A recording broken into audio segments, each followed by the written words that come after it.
Hey there, AP Environmental Science class. All right, welcome back to part 3 of my lecture on Chapter 10, Sustaining Terrestrial Biodiversity, Forests, Public Lands, Grasslands, Wetlands, and Cities. All right, we left off in part 2 talking about how Costa Rica is one of the best countries around the world at actually sustaining their terrestrial biodiversity. And so now we're going to start talking about how there are other ways in which you can start protecting the terrestrial biodiversity and the ecosystem services that the planet provides us. So, how do we protect those ecosystem services? Well, we need to identify the highly stressed life raft ecosystems that we have out there in the world. So, what is that? Areas with high poverty levels. Most people depend on ecosystem services for survival. Residents, public officials, and conservation scientists should work together, which is the win-win principle of sustainability. If we all work together, then it's a win-win for all involved. So these are some of the steps we can begin to take to protect our ecosystem services. So how can we restore damaged ecosystems? Well, here are some examples of ecological restoration. We can replant our forests. We can reintroduce keystone native species to areas where they may have become endangered or extinct.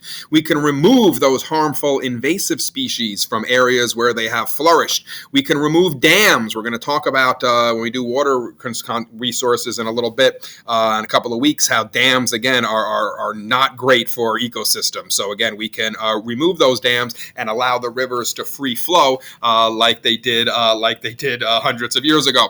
We can restore grasslands, coral reefs, wetlands, and stream banks which have been degraded. So there's actually a 4-step strategy for carrying out rehabilitation of ecosystems. First strategy is to identify the cause of the degradation that is occurring. Second is to stop the degradation from occurring by eliminating or sharply reducing whatever factors are causing the degradation. Then we need to reintroduce keystone species if possible. Again, those keystone species are the ones that are very important to an ecosystem, and without them, the food webs, all the other kind of interactions between animals begin to collapse between organisms. So we need to reintroduce those keystone species, and we need to protect the ecosystem from further degradation. And by following those first 3 steps, we should be able to do the 4th step. So, what we need to understand is we need to be able to share areas we dominate with other species. And I think that's where, as humans, we need to kind of turn our minds. We need to realize that we need to live together with other organisms on the planet, that while we may be the dominating species on the planet, we still need to share the areas. And if we share, then a lot of these issues that we talk about in this course actually alleviate themselves. So, reconciliation ecology, what is that? Invent and maintain habitats for species diversity where people live, work, and play, right? So what this is saying is right here in Ardsley, we should have an area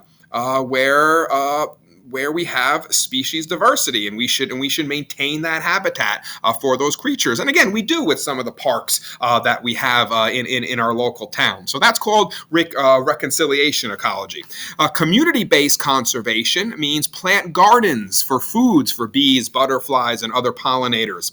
Eliminate or reduce your pesticide use in and around your home. Provide nesting boxes for birds, right? So these are some ways, again, reconciliation ecology, invent habitats where we live, work, and play. Community-based conservation, do things around your home that help create biodiversity, right? Plant those gardens for those bees, right? Eliminate the pesticide use. Give those birds areas to nest in your yard. Here's some other things that you can do to sustain terrestrial biodiversity. You can plant trees and take care of them. You can recycle paper and only buy recycled paper products. And we do that a lot here, especially at Ardsley High School. That's what all those blue bins are for around the classrooms, right? You put your paper in there so that they are recycled. We spoke about this before. Buy sustainably produced wood and wood products and wood substitutes, such as recycled plastic furniture and decking, instead of buying wood, either that is produced unsustainably, or again, come up with these wood products, these wood substitutes. Help restore a degraded forest or grassland, and landscape your yard with a diversity of native plants. I think that's very important because a lot of folks like to landscape their yard with these beautiful flowers and native grasses and things like that, but they're not necessarily native to the area where you are. They're brought in. So they're almost like a purposely introduced invasive species. So if you are going to landscape your yard, make sure you do it with the diversity of plants that are native to the area that your yard is in. So if your yard's here in Ardsley, landscape it with plants, lots of different plants that are native to the Northeast, right? If you move out to California and you're going to, landscape your yard out there, well, use a lot of different plants that are native to California. Don't bring Ardsley plants to California. Don't bring California plants and put them in Ardsley. Again, use the native plants that are in the area. Okay, so the final part of this lecture, this 3-part lecture on Chapter 10, is now going to talk about cities and how can cities become more sustainable and livable. So most cities are unsustainable because of high levels of resource use, water pollution, and poverty. An eco-city, however, allows people to choose walking, biking, or mass transit for most transportation needs. An eco-city will recycle or reuse most of their wastes. An eco-city will grow much of their own food, and an eco-city will protect biodiversity by preserving surrounding land. So most cities are not eco-cities, right? Most cities are unsustainable because of those issues we talked about in the first bullet point here. An eco-city will allow a lot of those issues to be mitigated, and that's where we want to head as we head through this 21st century to try to convert our cities to eco-cities, or if we're going to, or if new cities are being built, to build them in an eco-friendly way. So, 3 important urban trends to understand, 3 major trends. The proportion of global population living in urban areas is increasing. The number and size of urban areas is mushrooming into something we call megacities or hypercities. Now, again, this may not be necessarily U.S. based, but around the world in general. All right, most of our population is living in urban areas, and that number is increasing. Poverty is also becoming increasingly urbanized, especially in those less developed countries. You have people who are outside the cities, they have no way to get jobs, so they're moving into the cities to get jobs. But unfortunately, in the city, you have these other issues, the resource use, the lack of sanitation, et cetera, and therefore poverty is becoming increasingly an urban issue and not necessarily a suburban or a rural issue, and again, mostly in those less developed countries. So here is a picture of the megacities or major urban areas with 10 million or more people. This was from 2015, this graph. You'll notice New York there, over 20.5 million people. Some others around, you'll notice Istanbul, 13.6 million people. You'll notice Manila in the Philippines, over 20 million people. You'll notice Shanghai, China, Seoul. Look at Seoul there in South Korea, 22.5 million people in that mega city. So you'll notice, and again, this is actually a picture of the Earth at night, and you can see all the lights. All the lights that are where your urban, your mega cities are. The places that you have no light is where the rural spots are. So again, a lot of these mega cities, these major urban areas, where again many of our people are now living. So let's talk about urbanization in the United States now. Again, those numbers I showed you before were about the Earth as a whole. But for here in the United States, between 1800 and 2016, the percentage of the U.S. population living in urban areas increased from 5% to 82%. 3 phases occurred between those 208 years or so, or at least 3 phases between 1800 and 2008, that'd be the same thing as 1800 to 2016. Migration from rural areas to large central cities, migration from large central cities to suburbs and smaller cities, and then we had a migration from the north and east to the south and west. So first, in the 1800s, you had this migration from rural areas to these large central cities. Then, late 1800s throughout most of the previous century, you actually had migration from the large central cities cities to suburbs and smaller cities. That's Westchester County, right? Westchester County, it was in the 1900s, the last century, that people then moved out of New York City because of the invention of trains and cars and things like that they could still drive into the city where they have work. They moved outside and formed the suburbs. So that's what Westchester County is. That's what Nassau County is on Long Island. Bergen County in New Jersey. Okay, these are examples. For instance, my grandparents in 1950, they were living in the Bronx. They were in their early 20s, just got married. They headed out on I-80. They were headed towards California. They made it as far as the mall in Paramus, about 5 miles west of the George Washington Bridge. They bought a house in River Edge, New Jersey, and that's where my mother was eventually raised. So again, they migrated from the cities out to the suburbs. Okay, and now what's going on is you're getting a migration from the north and east to the south and west. Now you have a lot of people leaving the north and east, headed for the south, headed for west. A lot of it has to do with tax issues in the northern and eastern cities compared to the southern and western cities. There are some other factors there as well. Okay, so these were the phases here in the United States. And you'll notice here's a picture of the major urban areas in the United States with more than 1 million people each. And you'll notice this almost a continuous corridor, right? From basically Maine all the way out to Ohio and Indiana here. Basically, you have a corridor where these urban areas are coming together, and that's why they're called megacities, right? Because it's not just one little central city. It's this urban sprawl, as we'll call it, spreading out across the country, and that's what you're seeing here with places in red. So, urbanization does have disadvantages. We spoke about that, but also has some advantages. So let's take a look at the advantages of heading into an urban area or having urbanization. Advantages are they are centers for economic development, innovation, education, technological advance, and jobs. Recycling is actually economically feasible in urban areas. It's very hard to recycle in rural areas, but in urban areas, it actually is economically feasible to recycle.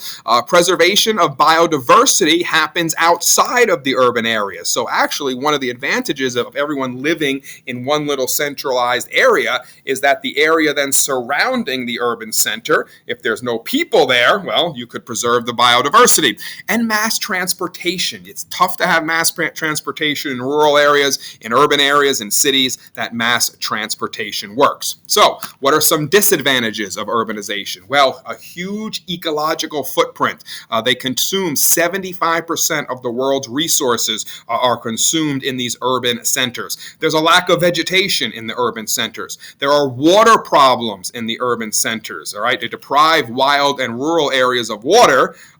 There's also flooding issues in city centers, but there's also an issue of not having clean water in city centers, and that leads into the concentration of pollution and health problems, air and water pollution, more concentrated in cities, solid and hazardous wastes, okay? That is also something that is concentrated in cities and leads to issues, leads to disadvantages, right? How do we deal with that hazardous waste? How do we deal with that pollution? Some more disadvantages, the urban heat island effect. This leads to higher energy consumption and greenhouse gas emissions because what happens is urban areas stay warmer in the summer and stay a little warmer in the winter. So the warmer in the winter part's okay, but the warmer in the southern part, the warmer in the summer part doesn't help because now you have to run air conditioning nonstop, and so that obviously leads to higher energy consumption, and then the energy used to run that air conditioning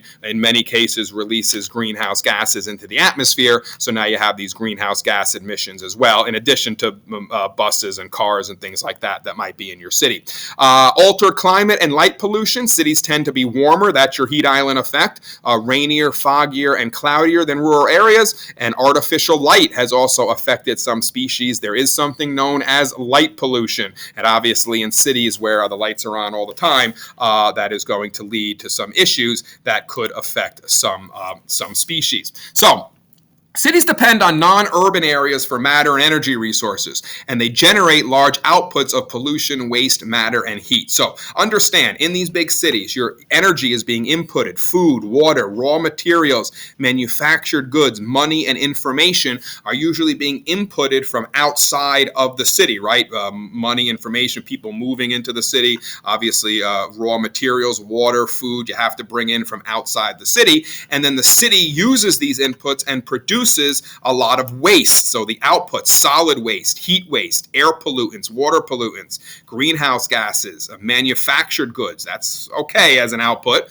but it's an output. Noise, wealth, ideas. Okay, all of these are going to be the outputs to your city. So again, large inputs, large outputs. These are some of the problems or some of the issues we need to deal with when we talk about sustainably living in cities. So while we're going to have these inputs, how do we maybe reduce some of these outputs? So cities can grow upward or outward. So compact cities, which grow upward, are Hong Kong in China, Tokyo in Japan, and they have a lot of mass transit. You can think of New York City, right? Especially Manhattan, right? The island of New York there. You can think of that as a compact city. But then we have dispersed cities, and mainly in the U.S. and Canada, and these are known as car-centered cities. So for instance, you go to Houston, Texas. Houston is a big city that is dispersed, right? But it's not a compact city. So it's a large area. If you don't have a car, you're not really getting around. A lot of our cities in Florida, down the southern states, are like that, where you're getting more of this urban sprawl, where the cities are dispersed, okay, and they're not compact. And really, for an eco-friendly system, you want them to be as compact as possible so that you can use mass transit instead of cars. So here's an example of that urban sprawl I've been telling you about. This was in and around Las Vegas, Nevada. You'll notice on the left, 1973. You'll notice on the right, 2013, okay? So this city, Las Vegas, is not growing upward. Las Vegas is growing outward. And you can see here what it was, 40 years ago, 50 years ago or so, right? And here is what it looks like now. So much more of that urban sprawl. And again, this is an issue really U.S. and Canada. Most other cities around the world grow upward, not outward. And that's because they use mass transit a little bit more than we do. We're a car-centered society here in the U.S. And that's why a lot of our cities are dispersed, because you can drive a car and you can get into the city. In Europe, in Asia, in other parts of the world, that is not the case. All right, now, again, urban sprawl leads to natural capital degradation a lot more than cities growing upward. All right, cities growing upward, compact cities, not as much natural capital degradation as to those cities that are expanding. And again, we call that urban sprawl. So land and biodiversity, you get a loss of cropland, loss and fragmentation of forests, grasslands, wetlands, and wildlife habitats as the suburbs grow. Water, increased use and pollution of surface water and groundwater. You get increased runoff and flooding. Why? Because now you're taking an area that is grass and forest, you're cutting it down, you're putting all this concrete for roads, right? Sidewalks, things like that. So the water is running off, not infiltrating the ground, and that leads to flooding. Energy, air, and climate, increased energy use and waste in these urban sprawls, increased emission of carbon dioxide and other pollutants because now people have to commute into work, right? Commute to and from work in their cars. Like I sit every day, right, on the New York State Thruway in traffic with everybody else because it's, people are commuting into their jobs. Economic effects, decline of downtown business districts, right? You don't get that a lot with these urban sprawls. There isn't that downtown area. And then unfortunately you get more unemployment in the central cities as people and businesses are moving out of the center city and getting dispersed with this urban sprawl. Okay, so once again, understand this chart, understand some of the natural capital degradation that occurs with urban sprawl. The next four charts are going to talk about alternatives to cars. And this would allow, or this would, if we use things other than cars, you would want more, or what would form naturally is more compact cities, because in order to have a compact city, you don't necessarily need a car. So first are bicycles, right? What are advantages to bicycles? They're quiet, non-polluting. They take few resources to manufacture. They burn no fossil fuels. They require little parking space. And I would also say they keep you in shape, right? They keep a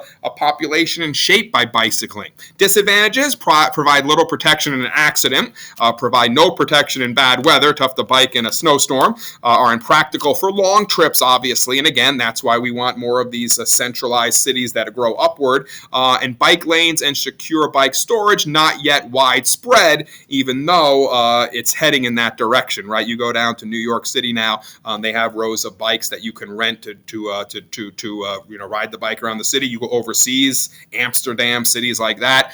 In Europe, it's pretty much all biking, right? So they're a little bit ahead of us, and that's because their cities are more compact. Buses, advantages, reduce car use and air pollution, can be rerouted as needed. They're cheaper than a heavy rail system. Disadvantages, can lose money because they require affordable fares, can get caught in traffic, and they can add to the noise and the air pollution. They commit riders to transportation schedules, which could be a disadvantage. Rapid rail, all right, advantages, much more energy efficient per rider than cars and planes are. They produce less air pollution than cars and planes. They can reduce need for air travel, cars, roads, and parking areas. Costly to run, though, and maintain. Those are some disadvantages. They do cause noise and vibration for nearby residents, and they could add some risk of collision at car crossings. Mass transit, all right, advantages, use less energy and produce less air pollution than cars, use less land than roads and parking lots, and cause fewer injuries and deaths than cars. Disadvantage, expensive to build and maintain, cost-effective only in densely populated areas. So again, those are in those center compact cities, and once again, they commit riders to a transportation schedule. So as has been the case all course, when you see these charts, definitely understand some of the advantages, some of the disadvantages of these four alternatives to cars. So last thing we're going to talk about is land use planning. So how can we plan these cities, all right, to be more ecologically sustainable? Well, through land use planning, governments can control the use of certain parcels of land by legal and economic methods. Zoning can be used to control growth and to protect areas from certain types of development. But zoning also has its drawbacks, all right? So developers can influence or modify zoning decisions in ways that threaten or destroy wetlands, prime cropland, forested areas, and open space. Zoning often favors high-priced housing, factories, hotels, and other businesses over protecting environmentally sensitive areas and providing low-cost housing. So that's one of the issues. Zoning could work for the environment, but unfortunately right now in most places, that's not what happens. If anything, the zoning board meets, people come in, complain about the environment, and then the zoning board just does what they want, right? So again, right now, high-priced housing, factories, hotels, they're favored in the zoning because they bring in revenue, right? They bring in tax revenue. When really, the zoning should be zoning so that we can keep our environment sustainable because, again, if we did the full cost pricing to these housing, factories, hotels, right, people may not be building as many of them, okay? So that's one of the issues, right? So we need zoning that favors more of the environment over these houses, these factories, and these hotels. So what do we need? We need something called smart growth. So maybe one of you is going to get into urban planning and development. So if you do, remember this, smart growth. What does smart growth do? So smart growth reduces the dependence on cars, controls and directs that urban sprawl, protects ecologically sensitive areas, and uses zoning laws to channel growth in a way, right, that can be ecologically sustainable. Okay, so this is what smart growth is all about, and this is what we need our urban planners to start doing. They need to start growing these cities in a smart way. So, some more solutions to smart growth, okay? Limits and regulations, limit building permits, draw urban growth boundaries. So this way we grow up instead of out.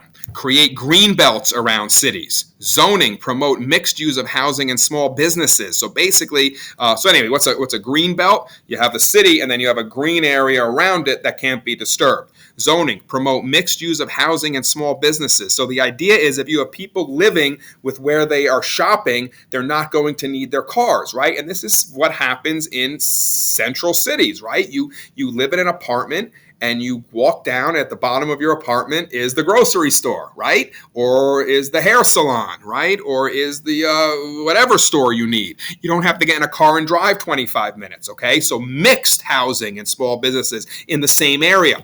Concentrate development along mass transportation routes so we can, again, get away from those cars. Planning, ecological land use planning, environmental impact analysis, integrated regional planning. Do this, all right, so that you can incorporate the environmental impact into your planning of your cities. Protection, preserve that open space, buy new open space.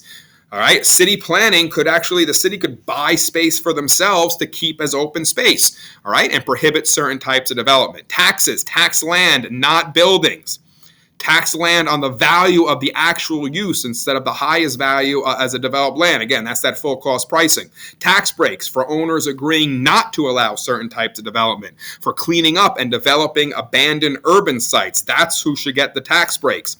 And revitalization and new growth, revitalize existing towns and cities, build well-planned new towns and villages within those city centers. So, what is that concept? It's called that eco-city concept. So going back to the beginning of this part 3, we spoke about the eco-city, right? What does an eco-city allow people to do? It allows them to choose walking, biking, or mass transit for most of their transportation needs. It allows people to have buildings, vehicles, and appliances that meet high energy efficiency standards. We abandon lots and industrial sites are cleaned up and used, right? We don't leave them abandoned. We use them. Much of the food actually grown locally. So maybe take that abandoned lot, turn it into an area to grow food, right? And then you grow the food locally. Think about all the people who are growing who have gardens on these rooftops of these buildings, right? You'll even notice this in New York City now. A lot of the rooftops are being turned into gardens, right? So not only does that allow some food to be grown locally, but now grass and more vegetation actually absorbs the sun's energy, and so this actually cools the city down. So now you have less of that urban heat island effect, and now you don't have to use air conditioning as much in the summer, right? So it's a win-win situation. Grow that food on top of your apartment building. Not only get some locally grown food, but it also cools down the city, all right? And protect biodiversity by preserving surrounding land, okay? Again, around the city, preserve it, buy it, and then keep it as parks and natural reserves, and in a way, you protect the biodiversity. So, transportation priorities in more sustainable cities, right? So at the bottom is not a sustainable city, single occupancy vehicles.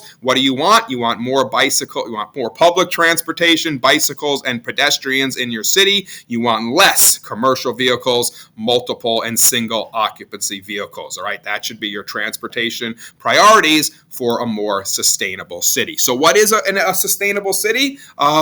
Curitiba, Brazil. All right, this is one of our core case studies that show an eco-city concept. So it's the ecological capital of Brazil. It has a superb bus rapid transit system. 72% of the city's commuters use the system. Cars are banned for 49 blocks in the center of the city. Only high-rise apartment buildings allowed near major bus routes with retail stores in each building, which reduces the need for residents to travel. Recycles roughly 70% of its paper and 60% of its metal, glass, and plastic. And again, because they're in a compact city, it's economically feasible to do all that recycling. They care for poor people, including free medical and dental care, child care, and job training. They can do that within the confines of this city. So you'll notice this is the rapid transit system in the city, but you'll notice how the city, here's the city center, right? It is compact, and then you have all of these other little kind of spokes, I guess you could say, of like a wheel coming off from the city. Those are your mass transportation areas. And again, people might live outside of the center city, but they're living on these mass transportation corridors, and so they can just hop on that and head right into the city. Okay, they don't have to get in their cars and things like that. And in addition, people living out here, the homes are mixed with businesses. So even if you live out here and you need to go to food, you don't need to go all the way into the city to get food.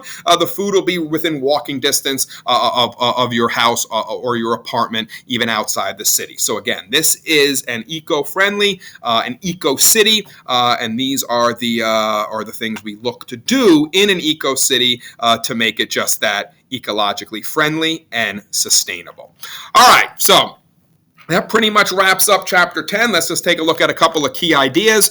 We can sustain forests by emphasizing the economic value of their ecosystem services, halting government subsidies that hasten their destruction, protect those old growth forests, harvest trees no faster than they are replenished, and plant trees to reestablish forests. We can sustain terrestrial biodiversity and ecosystem services by protecting severely threatened areas and ecosystem services and restoring any damaged ecosystems.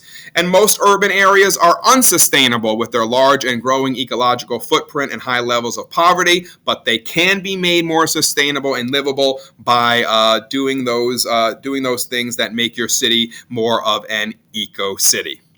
All right, so that concludes my lecture on Chapter 10, Sustaining Terrestrial Biodiversity, Forests, Public Lands, Grasslands, Wetlands, and Cities. And as always, thanks for listening.